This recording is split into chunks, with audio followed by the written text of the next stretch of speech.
इज्जत तो खुदा के हाथ में है, खुदा जिसे चाहे दे।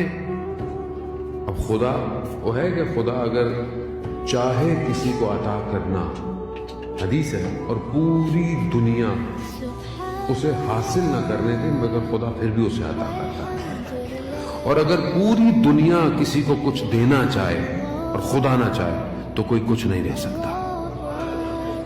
इज्जत